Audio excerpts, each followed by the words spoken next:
सच बताऊँ ना तो कभी कभी अपना पोटेंशियल देख के ही डर लगता है। इतने हाई फीवर में अगर ये कंडीशन में मेंटेन करके रख सकता हूँ तो जिस दिन मैं अपना 100% दूंगा उस दिन क्या ही हाल होगा फिर का। पिछले 3 दिनों से डाइट के नाम पे बस यही सब चल रहा, क्योंकि पिछले 3 दिनों से तबीयत इतनी ज़्यादा डिस्टर्ब है कि मैं जिम भी सही से नहीं जा सकता। ये देख लो, यही आज का प्री वर्कआउट मील। अब चाहता तो मैं अपनी डेली यूजुअल वाली मील खा सकता था अपनी डाइट से, पर यार जब तबीयत ख़राब है तो क्यों ही खुद को टॉर्चर करना। जो मन करता है वो खा लो, 2-3 दिन की बात है, इतने में मोटे नहीं हो जाओगे आप। आवाज़ और शक्ल देख के लग ही रहा होगा कि तबीयत कितनी डाउन चल रही है अभी, और एनर्जी तो बिल्कुल भी नहीं रह रही है बॉडी में। क्या ही मैंने कल चीट मील किए थे, जो मैंने पिछले 1 साल 2 साल में नहीं खाया था वो मैंने कल खा लिया। नूडल्स मुझे याद भी नहीं मैंने कब का खाया था, मोमोज़ मुझे याद भी नहीं पिछले 1-2 साल में कब खाया था, लेकिन वो सारी चीज़ें मैंने कल खा ली। मुझे तीखा खाने का मन कर रहा था, और जब फीवर हो तो यार इतना तो चलता है, खा सकते हो। पूरे साल डाइटिंग करने के बाद तो इतना तो खा ही सकते हैं। और भाई एक दिक्कत तो ये आ रही है कि कुछ भी मैं थोड़ा सा भी खा लूँ मेरे स्टमक एकदम फुल हो जा रहा है, और अजीब सा फील हो रहा है कि बहुत ही ज़्यादा खा लिया। अब पता नहीं ये क्यों हो रहा है, पर आई होप कि जल्दी ठीक हो जाए और मैं अपने फिर से उसी नॉर्मल रूटीन में वापस आ जाऊँ। काफ़ी सारे लोग पूछते हैं कि मैं किचन में ही वीडियो क्यों रिकॉर्ड करता हूँ अपनी, कहीं और भी कर सकता हूँ। तो हाँ, कर तो सकता हूँ। मैं आज तुम्हें एक रीज़न बता देता हूँ कि मैं यहीं पे वीडियो क्यों रिकॉर्ड करता हूँ, तो दिखाई देता हूँ खुद से। ये है किचन जहाँ मैं वीडियो रिकॉर्ड करता हूँ, और यहाँ पे मैं अपना ट्राइपॉड लगा देता हूँ उसके सामने, और यहाँ से मैं वीडियो रिकॉर्ड कर लेता हूँ। अब इसका रीज़न वही सिंपल है कि यहाँ पे नेचुरल लाइट आती है अच्छी खासी, और लाइट ना भी आए उसके लिए मैंने यहाँ पे एक ट्यूबलाइट लगवाया हुआ है, बाकी एक लाइट इधर लगी हुई है। तो यहाँ से मैं वीडियो रिकॉर्ड कर लेता हूँ, यहाँ पे नेचुरल लाइट आती है। और इससे पहले मैं यहाँ पे वीडियो रिकॉर्ड करता था, तो यहाँ पे आप सबने देखा होगा कि मेरी पुरानी वीडियोस में यहीं पे खड़े होकर यहाँ से वीडियो रिकॉर्ड करता था। उसका भी रीज़न यही था कि मैं एक लाइट यहाँ लगवा रखी थी और एक लाइट यहाँ इसके सामने लगवा रखी थी, ताकि मैं जब यहाँ पे खड़ा हो जाऊँ तो अच्छे से उसमें लाइटिंग आए। पर जब से ये नया वाला किचन बना मैं उसी में शिफ्ट हो गया और वहीं वीडियो रिकॉर्ड करने लगा। अब मैं वहीं किचन में ही या फिर बाकी जगहों पे ही खड़े होकर मैं वीडियो क्यों रिकॉर्ड करता हूँ, क्योंकि बाकी जो मेरे घर है उनमें काफ़ी सारा अंधेरा रहता था पहले, लेकिन अभी ठीक हो गया जब से अच्छी खासी लाइटिंग लग गई है, और मतलब घर में थोड़ा समझ जाओ क्या। तो यही एक रीज़न है कि मैं वहाँ पे वीडियो रिकॉर्ड करता था। तो चलो अभी कहीं और जाके रिकॉर्ड करते हैं। और वैसे भी मैं अपना एक सेपरेट रूम, अपना एक स्टूडियो टाइप का क्रिएट करवा रहा हूँ। आई मीन कि उसे मैं बनवा रहा हूँ अपना एक सेपरेट रूम, जहाँ मैं अपनी वीडियोस को रिकॉर्ड कर सकूँ और किसी डिस्टर्बेंस के, जहाँ अच्छी खासी लाइटिंग हो। और मुझे स्टार्टिंग से यार ये नहीं लगता था कि मैं वीडियो कहाँ पे रिकॉर्ड करूँ, क्योंकि मुझे बस मतलब होता था कि मैं इन्फॉर्मेशन क्या दे रहा हूँ वीडियो में, ना कि बैकग्राउंड और लाइटिंग। और मेरे लिए प्रायोरिटी यही था कि मैं वीडियो में क्या इन्फॉर्मेशन दूँ और क्या बताऊँ सबको।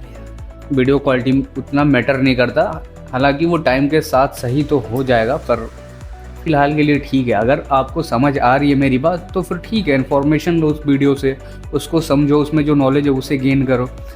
बाकी क्वालिटी वगैरह तो सेकेंडरी चीज़ है, प्राइमरी तो हमारा फोकस होना चाहिए कि उसमें इन्फॉर्मेशन क्या है वीडियो में। अक्सर आपने सुना होगा कि मैं अपनी वीडियो में बोलता हूँ कि your workout is not going to lose your fat. अब इसका सिंपल मतलब यही है कि आप चाहे कितना भी वर्कआउट कर लो, आपका फैट नहीं जाने वाला। और आपको पता है फैट कैसे जाएगा, वो है कैलोरी डेफिसिट से। तो उसी चीज़ को मैं थोड़ा बहुत एक्सप्लेन करूँगा, और साथ ही साथ पिछले 3 दिनों से मैं जिम नहीं गया, तो आज जाऊँगा और अपना आर्म्स यानी कि बाइसेप, ट्राइसेप और शोल्डर, और थोड़ा बहुत अगर टाइम मिला तो मैं चेस्ट का भी वर्कआउट ख़त्म करूँगा उसमें।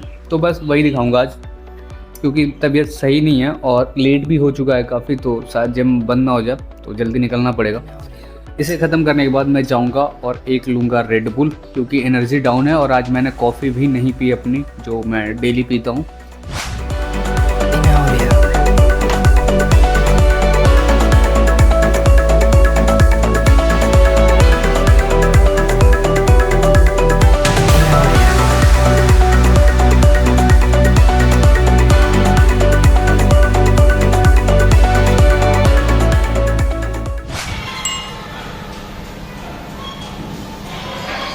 वही बात आ गई कि चाहता तो मैं दवाइयाँ खा के फ़ीवर को अवॉइड भी कर सकता था, पर मेरी ग्रैंड मस्ती तो देखो, वही चीज़ खा रहा हूँ जो फ़ीवर में नहीं खाना चाहिए। कर्ड दही बिल्कुल नहीं खाना चाहिए फ़ीवर में, वही खा के आया हूँ। ठंडी चीज़ें नहीं पीना चाहिए। अभी अभी ठंडा एक रेड बुल निपटा के आ रहा हूँ, तो कहाँ से ठीक होगा। और अभी मैं फ़ील कर पा रहा हूँ मेरी बॉडी बिल्कुल वार्म है फ़ीवर की वजह से ही, और कोई रीज़न तो है नहीं। एक पुरानी कहावत है कि लोहे को लोहा ही काटता है, तो मेरा फ़ीवर मेरे बॉडी का ये क्या बोलते हैं इसको, हीट तभी ख़त्म होगा जब मैं इसे वर्कआउट करके पसीने से ख़त्म करूँगा। तो पता नहीं इस बात का कोई सेंस है भी या नहीं, पर अगर ट्राइसेप अच्छा खासा बिल्ड करना चाहते हो तो पुश डाउन पे काफ़ी ध्यान दो। यही एक ऐसी एक्सरसाइज है जो आपके पूरे ओवरऑल ट्राइसेप को अच्छे से ट्रेन करती है।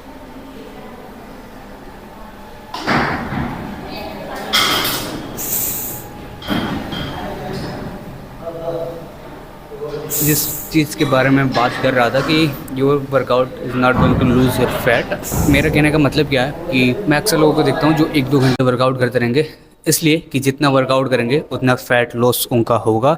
लेकिन ये चीज़ें ऐसे काम नहीं करती है।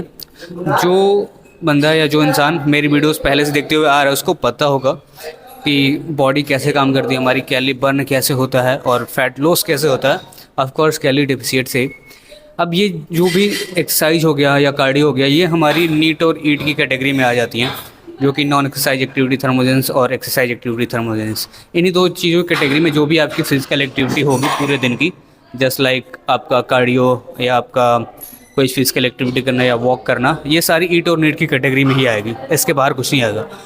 तो आप ईट और नीट करके अपना फैट बर्न नहीं कर सकते। मैं उसे समझा देता हूँ सिंपल तरीके से।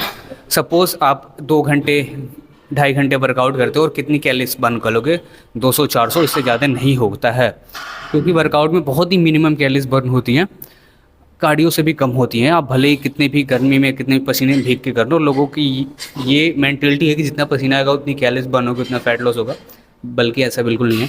तो आप 200 से 400 500 इतनी कैलोरीज बर्न करोगे, और अगर कहीं गलती से 2 रोटी 4 रोटी एक्स्ट्रा खा लिए या कुछ चीट मील कर लिए या कुछ भी खा लिए ऐसे बाहर का, तो उससे ज़्यादा जितने आप बर्न करोगे उससे ज़्यादा आप सरप्लस में चले जाओगे और आपको एट द एंड रिज़ल्ट देखने को नहीं मिलेगा। इसलिए मैं हमेशा कहता हूँ कि अपने वर्कआउट तो करो, पर वर्कआउट फैट लॉस करने के लिए मत करो, अपना वर्कआउट करो अपनी मसल को बिल्ड करने के लिए।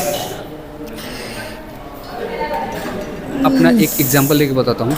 मैं पिछले 3-4 दिनों से, या कह सकते हैं इस पूरे हफ्ते से, मैं अपना एक भी स्प्लिट फॉलो नहीं किया जो मेरा यूजुअल टिपिकल स्प्लिट होता है वर्कआउट का। अब क्यों? क्योंकि 3-4 दिनों से मेरी तबीयत ही ख़राब है और ना डाइटिंग हो पा रही ना कुछ भी। तो क्या मैं जिम छोड़ दूँ? बिल्कुल नहीं। मैं जिम तो आ रहा हूँ पर अपना स्प्लिट फॉलो नहीं कर रहा।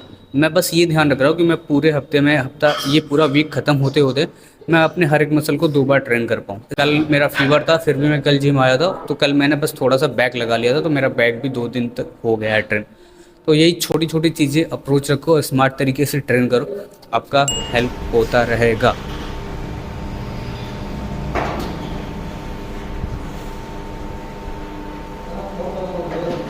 Let's check out the pump. One of the best तो नहीं होगा पर देखते हैं कैसा आता है। भाई कार्ब 3-4 दिन से बिल्कुल नहीं खाया, पर फिर भी बाइसेप देखो और डेल्ट्स।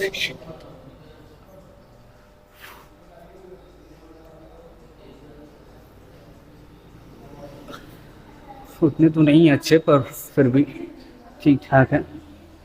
ट्राइसेप ग्रो हो रहा है अब वैसे। इतने हाई फीवर में अगर ये कंडीशन में मेंटेन करके रख सकता हूँ, तो जिस दिन मैं अपना 100% दूंगा उस दिन क्या ही हाल होगा फिर इसका। बनियान निकालने का मन नहीं कर रहा क्योंकि एप्स बिल्कुल गायब है, चेस्ट पंप नहीं है, और इतनी गंदी फिजिक लग रही है ना आजकल कि मुझे खुद देखने का मन नहीं कर रहा है इसको। तो बस ये वीडियो यहीं एंड, और keep lifting and be a nerd.